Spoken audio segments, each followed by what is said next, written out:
여전히 많은 분들이 빌라를 경매로 낙찰받아 수리 후 바로 매매를 하려고 하는 게 현재 경매 시장의 큰 흐름 중 하나입니다.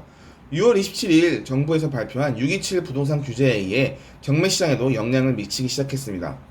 보통은 1주택자가 경매를 통해 빌라를 단기 매매를 하거나 다주택자분들이 공시지가 1억 이하의 빌라를 하는 경우가 많았지만 이번 대책으로 인해 아예 수도권은 거의 불가능하게 되었습니다. 저 역시 이 경우에 속하게 되는데요. 그럼에도 반드시 길은 있기 마련입니다. 627 부동산 규제에 벗어난 경매물건 조건에 대해서 한번 이야기를 해볼까 합니다.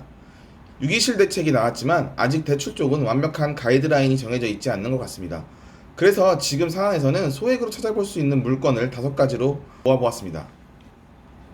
첫 번째로 신탁대출의 요건에 맞는 물건, 두 번째로 매매사업자 대출의 요건에 맞는 물건, 셋째로 일반 사업자 대출 요건에 맞는 물건, 네 번째로 비주거형 부동산, 상업용 부동산을 말합니다.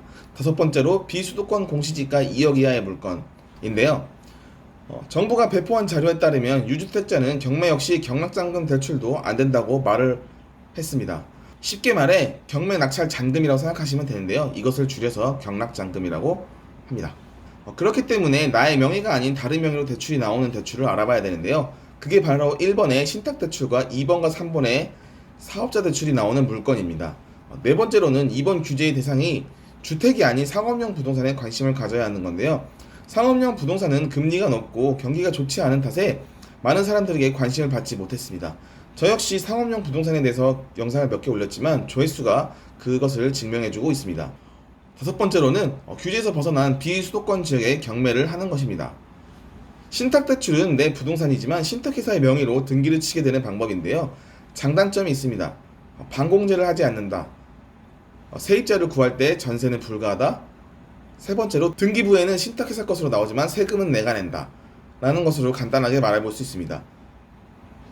매매사업자 대출은 말 그대로 주택매매 사업자를 낸 사람들에게 해당되는 대출인데요. 감정가의 60% 혹은 낙찰가의 80%를 반공제를 진행하게 됩니다. 반공제란 각 지역별로 박 한 개를 대출해서 빼버림으로써 은행의 안정장치를 생각하시면 됩니다. 서울은 5,500만원, 서울을 제외한 수도권 과밀억제 지역, 그러니까 인천과 경기도 일부를 말하는데요. 거기서 용인, 화성, 세종, 김포는 4,800만원입니다.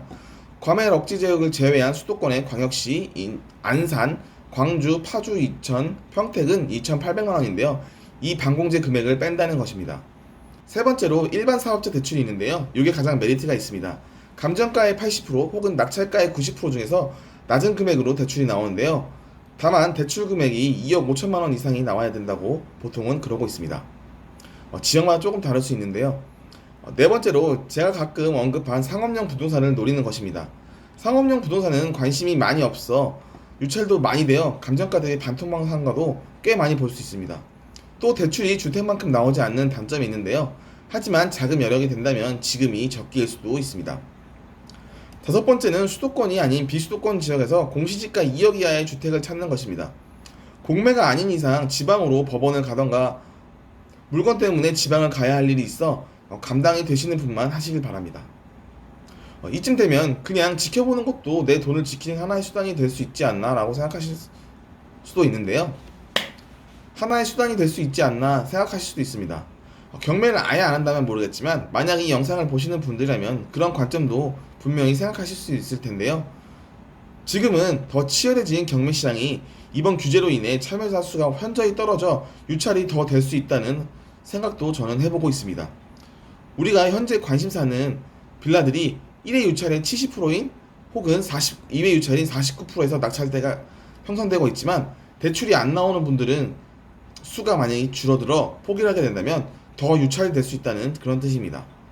그럼 수익이 커지게 되는데요. 저처럼 다주택자와 경매를 통해서 아파트 빌라를 시장에 내놓는 사람들은 줄어들고 집에 대한 수요가 그대로라면 나쁜 상황은 아니기 때문입니다. 혹은 지금처럼 빌라 2개를 낙찰받아 팔아야 될 가격을 한 개만 낙찰받아서 팔아도 얻을 수 있는 기회가 올 수도 있을 것 같은 생각이 듭니다.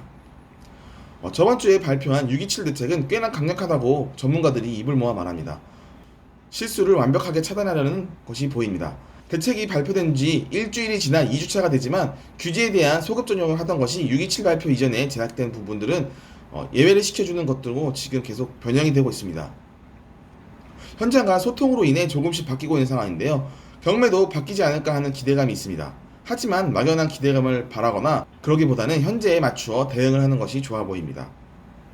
그래서 오늘 소개할 빌라들은 다 제쳐두고 627 대책에 대해서 제가 알아본 것에 대해서 이야기를 해보았습니다. 7월 말이나 돼서야 대출 가이드라인도 완벽하게 잡힐 것으로 생각이 되는데요. 정리가 된다면 다시 한번 공유하도록 하겠습니다. 무주택자들에게는 경매 시장에서는 기회를 주고 있습니다. 이제 제 채널을 보시는 분들에게도 더 큰 기회가 되는 시기가 되었으면 좋겠습니다. 오늘은 이것으로 마치겠습니다. 감사합니다.